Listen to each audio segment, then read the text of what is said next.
smarts and my...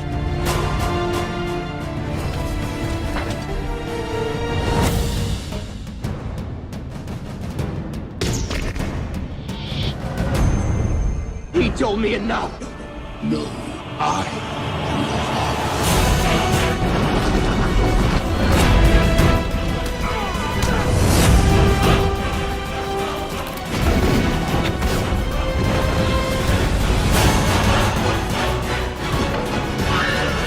Here's Chuck.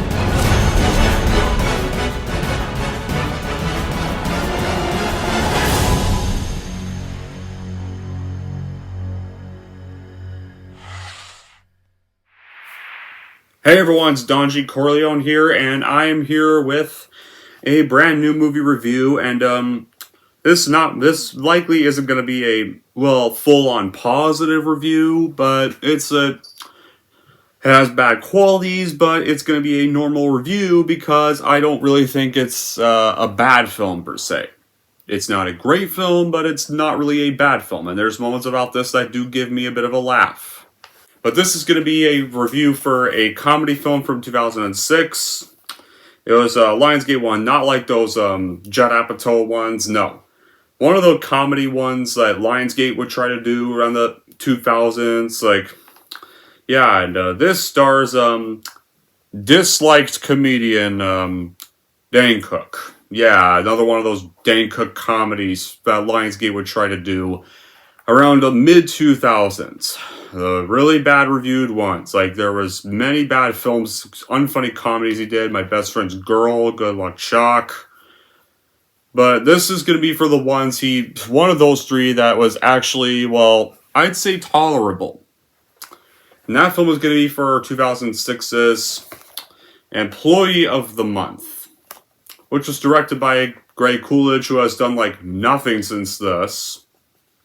Just mostly this film. But what is, like, kind of known is that, well, this was produced by the producers of Wedding Crashers. It's one notorious thing it has, like, right there. That's what it was produced by. But the plot of this film is Dane Cook plays this slacker box boy that works at Super Club, or really just Costco. And it's because, like, you can tell it's a Costco. They shot this movie at a Costco. Like, it's really just a fictional version of Costco. He's the lowest in the crew of the store. He does not work hard at his job, and he has fellow employee friends who treats the store like his playground. However, he is definitely well liked by most of the other employees regardless. He actually did used to be hardworking when he was developing this website, apparently, in the one part, but then he lost his grandmother's money and his money, so he stopped taking risks, and he now lives with her, so he can provide her with what he considers at least a more reliable life. And then he got the other extreme, which is Dax Shepard's character, who is a cashier. He lords on air of superiority over his fellow employees as the store's head cashier. Like, he now wants to be the store's best employee solely so that he can be named Employee of the Month, and it's been named that 17 times in a row. And if he's named Employee of the Month for a record 18th time in a row, he'll be rewarded with entrance into the corporation's management track program and also win a new car. Then, of course, a new cashier enters their crew, and so this makes Dane Cook want to break Dax Shepard's streak because he reads the employment record, recent transfer. The girl has this thing for her previous store for the Employee of the Months. So, Dane Cook finds out working towards being Employee of the Month is not as easy, though, and of course, Dax Shepard's not going to relinquish the title and all its perks without, like, a light, dirty, or not. So, Zach decides how far he's willing to go to get the title and the girl. Now, how was this, like, made? Well, yeah, it was shot in a Costco in Albuquerque, and it got heavy promotion from TV stations like MTV that would air sneak peeks of the film every night after the 10 spot. And then some websites promoted the film as well.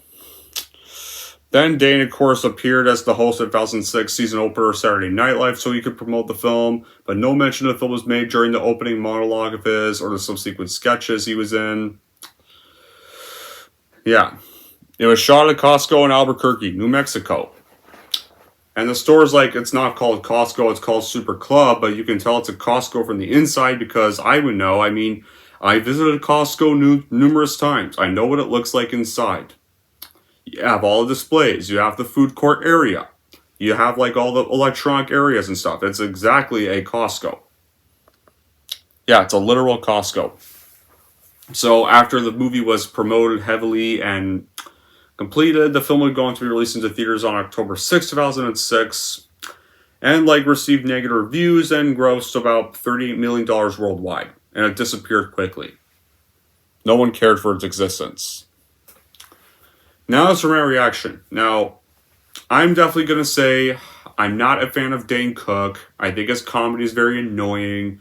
His characters are overly douchey as hell.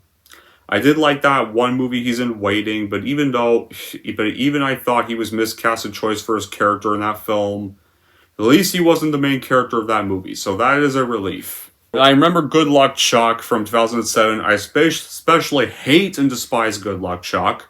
Yeah, that movie where he tried to make sexual harassment and stalking a girl as funny, and the fact his character never goes to jail for any of it is stupid, and I think that's easily his worst movie yet. So yeah, Good Luck Chuck I think fucking sucks. Now with this movie, I'm not gonna lie. It ain't great, but surprisingly, the biggest surprise, I consider it probably Dane Cook's least annoying film. Yeah, Dane Cook, like, shockingly did not annoy me at all in this film. This is one of the rare times where out of the 4 lead characters, he's the most mature of all of them, even if he still makes some bad decisions here. And also, you also do have some other great cast members in here, like you got Dax Shepard as the rival, who I will admit, I decently enjoyed Dax Shepard. Like, I'll take his comedy over Dane Cook's any day. And also, I would probably take Dax Shepard's comedy over Seth Rogen or Seth Rogen, even more, especially in today's world. And I did like him in that 2004 film Without a Paddle. I wish that movie could have got Wedding Crashers box office success instead of Wedding Crashers, and also got Wedding Crashers praise. Like, I don't understand how like Without a Paddle got so much negative publicity. I don't think it deserved any of that because I actually do enjoy that film. You also have Efren Ramirez in this movie as Dax Shepard's lackey. You also, as for those of you who know, he played Pedro in Napoleon Dynamite and was also in the Crank films, where in the first film, he was Chev Chelios' Spanish friend, and then he played that friend's brother in the sequel, High Voltage. You have Tim Bagley in this movie as the manager, who was in Austin Powers 2, and was also in The Day After Tomorrow, which I like both those films. You got Harlan Williams, who voiced one of the Rusties and Robots, and also voiced the robot Meet the Robinsons, and you also have Danny Woodburn, the guy who voiced one of the elves working with the con artist Santas in Jingle All the Way. You know the scene where the con artist Santa, Arnold Schwarzenegger meets and wants to sell, thinking he could get the Turbo Man off of them, but they sell him the Spanish version. And it's all breakable, and they rip him off, and they don't even give him refunds, and so the fight scene happens with all the Santas, and Jingle All the Way. Yeah, that guy, and also was one of Kramer's friends in that show, Seinfeld. Yeah, he's in Danny Woodward, he's in this. He's the manager's older brother that basically treats his brother like shit the whole film. Unfortunately, there's also 2 actors I hate that star in this film. Well, 2 other actors I do hate. One of them notoriously being Andy Dick, who's one of Dane Cook's friends in this film. I especially did not like his character in this movie, and I'm especially not a fan of Andy Dick in real life, because basically, yeah, the reason why is because he's apparently a perverted piece of crap. Yeah, this is the same guy that exposed his naked ass in a McDonald's, exposed a 17-year-old girl's boobs, and literally grabbed and pulled down her tank top, basically, and many other sex assaults. Many other stupid shit he's done. So yeah, I don't like him, period. I especially don't like his character in this film. Another actress I'll get to in a bit. And not because of anything really bad, but just because she can't act. And also her character too. But let's get on with the review. Like, it's a pretty stacked cast for a movie like this. Employee of the Month is not something I'd call a good movie. The acting's mediocre. The plot is simple. The humor is like, well, surprisingly, this is PG-13, but the humor does feel R-rated, really weird. So the PG-13 rating, I think, is weird. Yeah, but now on to this actress. Her name's Jessica Simpson, and I think her acting, she's a horrible actress. She just can't fucking act. But thankfully, like, literally, they just did not use her as much more of that pretty face for the hero and villain to fight over. So, even this, I think I didn't mind her presence of. A little more. Many of the scenarios are over the top and unbelievable. That's pretty much they're joking about the big warehouse chains themselves. And, yeah, we all know, like, Super Club is a huge store. It's like a Sam's. Yeah, it's pretty much a Costco or even a Sam's, but apparently I think it seems much bigger than Costco. It looks bigger than Costco. And there's a race to be Employee of the Month between Cook and Shepard. And Simpson just transferred to the store as this new cashier. And apparently the word is she only goes out with Employee of the Month. So, yeah, there's a contest between Cook and Shepard to see who will get it. It's billed as a comedy, but just doesn't really feel like a comedy. Like, there's a few minor laughs. Not like huge ones, but there are definitely some clever things. Some watching would probably howl some of the things going on. Like, not really here. I mean, I do get a few chuckles. Like, when you learn anything for comedy, it's not really a comedy. And there's, like, just no big laughs here. Like, there's no stupid or silly goings on either here. Like, no one overreacts, and no one, like, tries to upstage anyone else. Like, nothing is done to get a cheap laugh. Like, all seems quite sane and somewhat comedic, and no one just goes overboard or ballistic. Right there. Like, I will admit, it's a fine story done at a good pace, and yeah, there's some silly things going on, but not like silly goings, if you know. Well, that's to really expect some silliness in something called a comedy. That is, or is not really a real comedy. It's really not a real comedy. Like, and some of these good actors, like, some of these are, like, good actors I love, and they're just not, they just really add to the lowbrow, this laid-back mood that's really created by director Greg Coolidge, and the accolades get shared equally among the talented cast who really, and the secret to being funny is, like, not to appear to be trying hard. It's where the movie kind of scores. Like, the special mention, like, the actor, I think, really does seem like he's trying the best. Of the not main stars is Efra Ramirez, whose understated performance, like, does steal, like, the show. Like, he does make this, like, he's one of the watchable things of this movie. Efra Ramirez, actually, I think, is the best of the side characters here. Like, he definitely seems like he's trying to add humor to his performance, and his character lines are pretty funny. Like, it's when him and Shepard are introduced in a story, and, like, Dane Cook's vandalized Shepard's picture, saying that he loves anal, and, like, Efra Ramirez sees the picture, and he's like, "Who's an owl? It's anal, dumbass." "Oh, you do?" But that is pretty funny right there, because he can't pronounce anal right. Like, that's how the movie starts. Like we start off the movie with Cook's character who's working at the super club as a box boy, living with his grandmother because of a little bad bet he made, and he usually spends his free time with, like, coworkers that are his coworker buddies.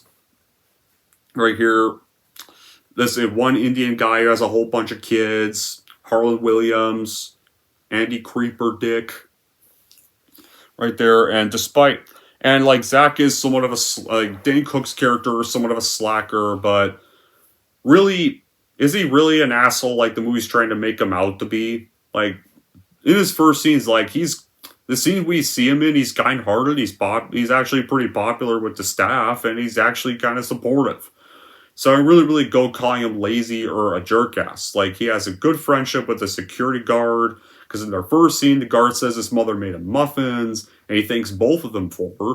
And he sees this, and as he's going by in his little rollerblade shoes, which I will admit, those are pretty cool shoes. I wish I had rollerblade shoes myself. He sees that this kid, like, is upset they can't get this expensive toy, so, like, his character, as he sees this, he decides to like secretly cut up a bit of the box open for 40% off policy discounts so that the kid can get it. So he's actually kind of decently likable when we first meet him. Then you get his rival coworker and a cashier. That's Dax Shepard's character. He's earned Employee of the Month for 17 times, and he seems like he's charming, but he's actually an egotistical prick. And especially like to Efren Ramirez's character, who's his box boy, like their banters, I will admit, easily are the best parts of the film. Because wherever he does berate constantly, like, in spite of like Efren Ramirez always showing loyalty and admiration, I will admit, like, those moments are actually pretty funny there. Definitely much funnier than most of what Cook and his pals try to deliver. And then, of course, Jessica's simp son. Yeah, simp son. And I'll get to why I say simp in a little bit. Her character is hired at their location. And so Shepard and Cook fall for her and compete for her affection. And then Cook learns from Harlan Williams' character that she sleeps with Employee of the Month at her last job. So he's going to win the title right there. And they tell him, like, apparently when you Employee of the Month at that place, you're not allowed to be late. You're not allowed to be lazy. Can't get any complaints. Right there. So, of course, then, like, at first, Simp's son is having dinner with Dax Shepard, but then Simp's son gets repulsed when Dax tries to put a move on her, and he doesn't care about how Simp's son feels, so he thinks it went well, and he continues trying to pursue her. Dane Cook, on the other hand, decides to step up his act, and begins going to work on time and working harder, and starts giving Dax Shepard competition for the title from, like, yeah, it's pretty much a generic story, because you know how it goes. The protagonist tries to join the big leagues to get the girl. He then becomes more arrogant as he gets more popular, then gets exposed, learns his lesson, regains his friends, wins in the end, regains all his goals again. It's every one of those stories. Like, it's done on repeat to death. Like, the worst part of this movie, no doubt, and no, not just Andy Creeperdick's character, but it's no doubt Jessica's simp son. Like, she does not look like Fetcher with all the bad roots, the frozen face she has throughout the film. And her acting is horrible the whole damn film. Her acting is terrible in all her movies she's in. Her face is just expressionless and boring and never even seems comfortable in the role at all. And honestly, just her character seems like a fucking simp or suck up. Because at first, she's attracted to Dax Shepard. But then Dax pretty much tries to make a weird move on her on their first date. So she just starts going for Dane Cook the minute he gets his star for the Employee of the Month countdown ranking. It's like this bitch can make up her fucking mind who she prefers. So yeah, she's pretty much a simp for whoever's popular. Like now, I mean, while her and Cook have one-on-one scenes, they do try to have some decent chemistry, but Simpson's personality comes through a couple times. It makes you want to kind of see more of the film and not just there. Like, she really seems forced in the role. The role's just titled because she's the only motivation like Cook wants to be Employee of the Month. And it's hard to imagine why he bothers, so like, she's just taking or leaving her approach. You come away saying that just the same stuff about her throughout the film. That's pretty much the entire movie. I don't know what charm and beauty that Cook sees in her, because, like, she does not look that attractive. I don't know how, like, Cook and Shepard are so attracted to her. Right there. All because she sleeps with an Employee of the Month. And so it clearly seems like a simp for whoever starts to become popular and starts going to them. That's clearly a simp. Just Employee of the Month is just a movie that sets itself up for greatness by taking place in a little hybrid that's similar to plenty of other stores in real life. And it does not bother mining for any comedic goal. It just grounds itself as a competition for a box boy Cook to overtake the position from cashier Shepard. And it's just so we can win a simp girl to be in love with him. And the film's writers just take every cliche of every other comedy movie with a slacker pinning for something. And it's because of the possible prize at the end, and just mix them into becoming something that's not even their own. And it's the mere word cliche does not even do the movie justice. It just goes above and beyond the obvious nature of the films and resembles this scheme. And it's just revel in being just like every other movie like it. And like, although even at its worst at times, the story is at least watchable and mildly enjoyable for at some parts of the film. It just has a feeling of regurgitation throughout the viewer either lives with or just gives up on quickly. And it just gets a little too surreal at times. Like, comedies thrive on characters who do offbeat things. We sort of lull ourselves into humor and think, yeah, I could be going for something like that in real life. But the offbeat things that employ the month are just too strange. Like, you follow suspicion and disbelief. And the acting of most of the supporting characters is exception of Efren Ramirez. Efren Ramirez is the one supporting character that actually does a good job. And is probably the most hilarious character of the film. Just bad, like... And as this film progresses, like, it just really just starts not getting easy because Shepard still keeps winning the Daily Star, and Cook's now realizing getting the employment's not going to be easy, but then his Indian friend comes out and gives him some encouragement to do it for pride. So Dane Cook finds his groove when there's a lady trying to get a coffin to replace. Dane Cook decides helps her out, and then of course the assistant manager notices this, and there's a funny moment there. You need help getting your car? And she's like, I know where it is, idiot. It's because, like, her coffin, like... And with the coffin, like, apparently that's for her husband and not a loved one. Which is kind of a little bit darkly comedic right there, so... And it's going to make the lazy prick put it into the car for her, so... It does get a little bit of dark comedic moments right there, and this gets, like, Dane Cook the star the next day... And this gets him a date with Simpson. And her date is literally inside the entire Super Club store, where literally they're just wheeling out little go-kart things, and then they're watching a film on one of the TVs right there, and then they're playing golf on the roof. And then, like, another funny moment does happen where the golf ball hits Efren Ramirez on the head, and then Shepard is like, "This is a Honda, how dare you?" Right there. Yeah. Yeah, and then, of course, the next day, you do get another funny moment where it's not from Efren Ramirez, but the manager is implied to be gay, so he's playing with these two action figures, like, so, have you kissed a boy? No, but I felt about it. And he's literally about to make them kiss, but then the assistant comes in, he's like, oh, shit! Yeah, probably doesn't want to see that he plays with toys or anything like that. I'll admit that. That did get a laugh out of me. I'll admit that. They find out one of the cashiers is dead, and they think it's someone else, but when they try to say who it really is, they clearly sound like they don't give a fuck. And so Zach, and of course this is supposed to be at the worst possible time because Danny Woodbird's character is coming in to check the store out, and cuss for the ceremony as well. So Dane Cook volunteers to take the dead cashier's place, and that earns him another star, and he gets promoted to cashier. Yeah, like, when you see Danny's character at first, like, the manager's line is funny because apparently they're brothers, and how he was terrified of them, how he was beaten up by him every day, and the guy's actually the head of the whole company, and he's being rough on all the employees he's seen. That does get a laugh out of me, and it's nice to see Danny Woodburn here from... It's even funnier knowing that's the same guy who was one of the con artist elves in Jingle All the Way, that Arnold Schwarzenegger fought, so... Right here, and... Yeah, it was nice seeing him in this film. So then Cook and Simpson start growing closer as the film then starts progressing. It reveals, like, and we find out exactly why he was, like, lazy at first we met him. Like, he tried to start a company of his own, but he lost all the money he borrowed from his grandmother to get it going. And that's why he lives with his grandmother, and Dane Cook took a low responsibility job. So it's like, it's one of those still live with your parents, but it's not living with his parents, he's living with his grandmother instead of parents. So it's nice to see living with grandmother instead. But this movie kind of, weirdly enough, it portrays like a box boy as kind of a negative thing. Like, personally, I don't really see any problem with being a box boy. I really kind of don't.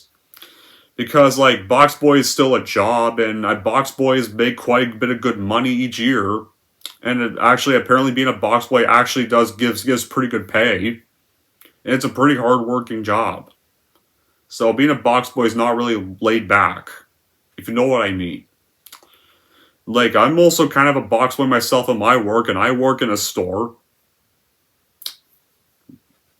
And, like, and what's kind of more about, like, Dane Cook's friends in this movie, I forgot to mention most of them, except for, like, 2 of them, or I barely mentioned in most of the film. Like, none of his friends get any laughs out of me in this film because, like, to be fair, they're kind of shitty friends. I kid you not. They're probably some of the shittiest friends in comedy. They're not really supportive of Dane Cook's character to begin with. Like, one of them even says the muffins that were made for Dane Cook smell like ass in this first scene. And when Dane announces he's going to be Employee of the Month, they basically laugh and make fun of him behind his back. And when he's actually starting to get better at the job, instead better at trying to be Employee of the Month, they start treating him like shit. And they act like as if he's betraying them, or stabbing them in the back, or selling them out. Even though they were not really any better. They have this hideout in the film that they go in, and apparently there's a scene where they literally get mad at him over removing their hideout when it was probably going to get found out one way or another. So they act like everything's always Dane Cook's fault. Even though really, like, when you start to get better, you kind of have to start going harder and kind of have to start taking more responsibility when you get better at your job. Like, I don't know how he's suddenly the bad guy for doing that. Like, how the scene with the removed hideout goes is there's 2 pallets that the manager literally says they cannot afford to send them back. There's no other room for them. And they would probably have to, if that happened, they'd probably have to lose money or maybe go out of business. Probably get more customer complaints that items are not even there. So, like, basically, these 3 should be lucky that Dane Cook's character basically saved your jobs. And if you're so unhappy about your stupid hideout being gone, just go find another empty space. I'm sure in a place like this, in a Costco like this, there's plenty of lots of open lots to go to. Go find another one. I'm sure there's plenty of hidden lots anywhere you guys could go instead. Yeah, I mean, yeah, he could have told them that he was going to have to get rid of their hideout for a bit and promised to find a new one, but still, you guys were probably going to get found out anyway. So I don't know how suddenly you're all mad about it. Like, I'm surprised they didn't find that place sooner. Until the pallet scene. Now when it comes to, like, to be fair, the characters that get the more laughs out of me are Dax Shepard and Efra Ramirez. Like, they have good, like, lackey and villain chemistry with them, and their scenes are pretty hilarious to watch, and just apart from those 2 on screen, there's not really much to laugh. Like, the rest of the humor that's not them is just blank. There's not much time spent on the movie, except just to rent a Costco and just change the name. Like, the story would have been, like, interesting if Dane Cook was just trying to win Employee of the Month in his own little box boy way, and probably just losing it narrowly to Dax, and then he realizes what's important to him. Like, I think that would be better than him trying to woo Jessica Simp. There's not much scenes to show, like, where he's close with his 3 shitty friends that aren't even nice to him throughout the entire film. And probably seem like asshole people that if one person just tries to go work harder, they'll start treating him like he's an asshole. Like, it does not make sense when he feels terrible at their anger because they never really treated him nicely anyway. It's just poor story writing. Like, Employee of the Month actually could have been more funny and decent, but like most comedies that were made during the 2000s, all the characters and situations are just over the top. They're just unsympathetic caricatures with no depth and one joke apiece that they'll tell over and over again, if it's only for the ones that aren't Shepard and Ramirez. Maybe their main jokes some of them try to make don't make any sense. The things that make workplace comedy the funniest is the truth of the situations the characters find themselves into. And some of the jokes, like, now don't get me wrong, there's still some funny jokes in the movie, and some felt like this cheap movie for laughs and did feel quite short of being funny, and the plot was a little inventive. The scenarios just start to run out of steam because there's only so many laughs you could get out of this type of premise, and it would have worked better as a shorter skit because an hour and 40 minutes felt too long at times. And as a romantic comedy, the movie failed. Like, if you do give it a shot, just treat it as a simple comedy. This did not need to be a rom-com. And like, and you're probably wondering who's in the real relationship, Shepard or Cook? Clearly Cook. And then after, like, as the story's progressing, you get to the climax, and it becomes this war between Cook and Shepard's trying anything he can to derail Cook's string of stars. In one scene, him and Ramirez break into his house with like, and the masks they wear turn out to be Ramirez's mom's pantyhoses, so they take them off and they just use her hats instead. And like, they go in to reset the clocks, and the sabotage like just caused Cook to arrive a minute late the following day, but his Indian friend helps out the one time one of his friends is remotely supportive. So Cook's attendance card indicates that he arrived on time, and so the plan fails, and so Cook retaliates and puts Shepard's car up for sale for a cheap price that gets purchased by an elderly customer.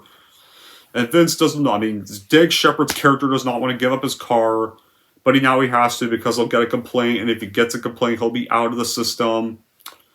And apparently Ramirez was promised Shepard's car when Shepard would win Employee of the Month, so their friendship ends. And, like, there's one of the biggest problems. Like, the store is so worried about a complaint, so they steal one of their employees' car to an old guy to let him buy it. That right there is property theft. That's property theft right there. Like, seriously, it really is. Because once that old guy gets on the road, if there's a cop on the road, they'll recognize the license plate is stolen, and the old guy will get arrested, and he'll probably reveal where he got sold it, and then every one of the people there would be arrested or shut down. So technically that whole place committed a crime. But apparently it doesn't get acknowledged at all, for some weird reason. So there's like, they're getting to near the end of the month, and there's going to be a softball game against a rival chain store of theirs. But of course, like, Dane Cook's Indian friend has him take a shift so he can watch one of his kids play in a soccer game. But then Dane Cook leaves to play in the game, and the Indian friend gets fired. Like, I get that Cook could have explained that he has to cover a friend's shift so he can watch, because that friend had to go watch his son play in a soccer game. But honestly, if you think about this, guys, they're probably like really big, and plus they have like Danny's character there, who's not really nice to the employees. Is honestly really strict, so it's really strict on them winning this softball game. So honestly, had Cook not left to go play the softball game with his staff, the store would probably lose. And pretty much Cook is the reason they even win the softball game in the first place. Like, also, like, I don't see any of his other two friends. I didn't really see any of his other two friends try to pitch in and help that with that Indian guy's shift. Yeah, I don't see them trying to pitch in and cover at all. And nobody, like, wouldn't there be, like, other people working in electronics, not just one person? There'd probably be a bunch of staff members working in electronics. But yet they still treat Cook as if he's the bad guy when he has to go help his store win a game. That will probably save their reputation. Like, I'd probably be more worried about our store getting good reputation so that we could get good business. If they had a softball game, I'd actually be going and saving them for bad reps so they can actually win. If it was actually important. Okay? Yeah, would rather be doing that than backing out and letting my own company lose to a bunch of rivals that have negative publicity, because there's a scene where it's revealed the rival store they're playing against is apparently a really bad job, and all the employees at that rival job have to apparently wear house arrest bracelets when they work there. That's revealed by Andy Creeper Dick's character in one scene. And so, like, after the softball game, they win, and so Dane Cook gets another gold star, and it's now a tie. And so after the Indian friend is fired, all of Dane Cook's friends are all frustrated with him because they're still treating him like shit. His friends then tell him he's turning into Dax Shepard's character, and they feel his attempt to get a title is a result of him trying to have sex with Jessica Simp, which I will admit that is kind of true, to be fair. He's only kind of really trying to be Employee of the Month because he's so attracted to the simp. Apparently. Which is true on their part. There's one part I do agree with. I don't see how Cook's character is so attracted to this simp that seems to only date Employee of the Months. But then it turns out she overhears, and then she reveals that she did sleep with an Employee of the Month at her last location, but that was because her fiance. and apparently her fiance was a piece of crap, so she broke up with him, and she transferred to his location in the first place. And then she tells him that all the employee of the months are the same. Even though that, like, my god. If you're apparently... Why are you trying to date these two if you're trying to be employee of the month in the first place if the employee of the month you dated was a prick? That makes no sense. Makes no sense for you to suddenly get all mad.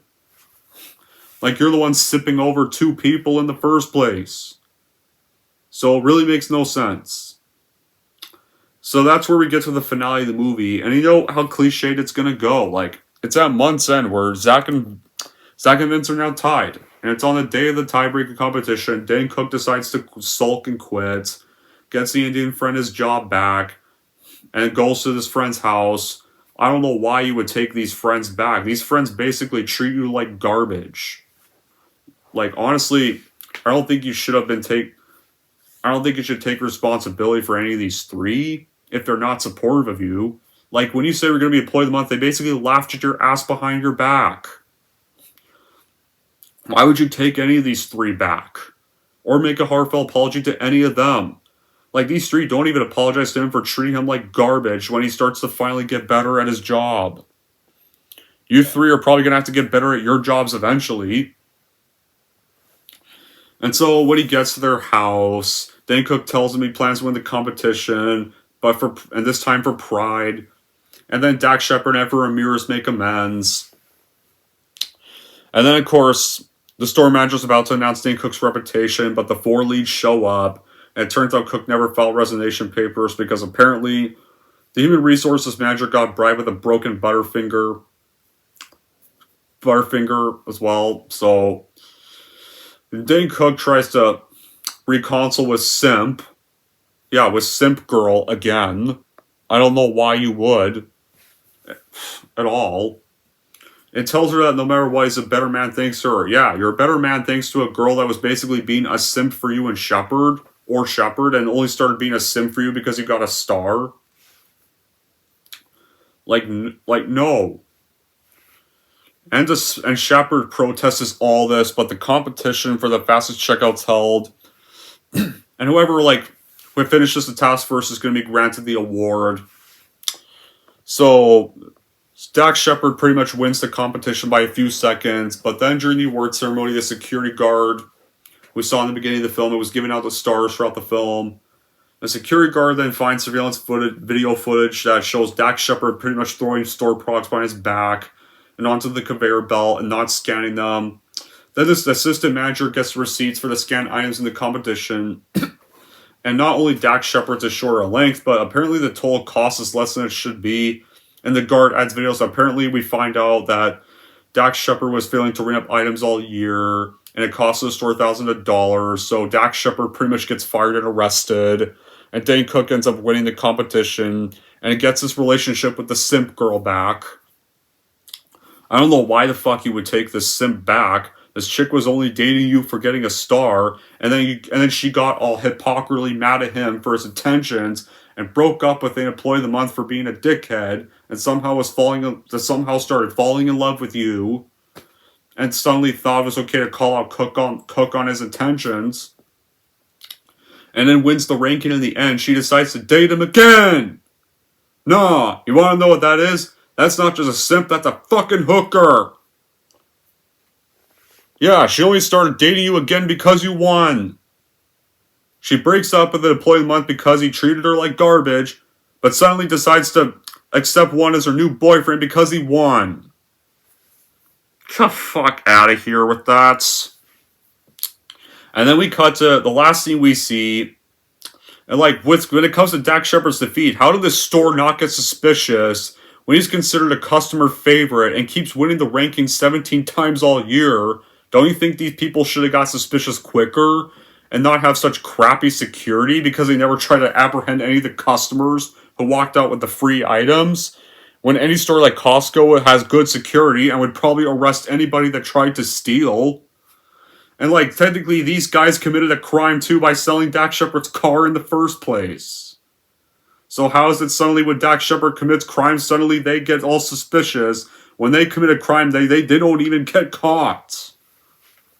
I like how the rest of the movie ends. We don't even see Dane Cook's new life at the Super Club. Instead, we see Dax Shepard's aftermath from his defeat, where apparently he's now working at the rival store. He's now on probation. He's wearing the house arrest ankle bracelet, and Emperor Ramirez is now a cashier at clearly now a cashier at Super Club, I think, since he's clearly wearing a cashier's outfit.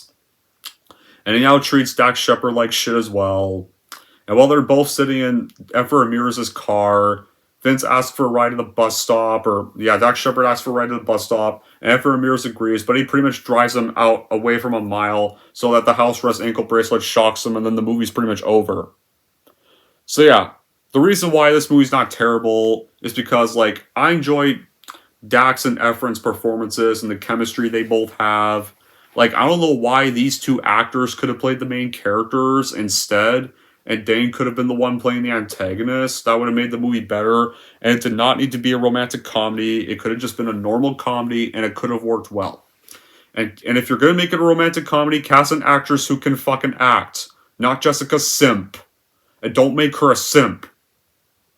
Because, yeah, like, her character was a fucking simp.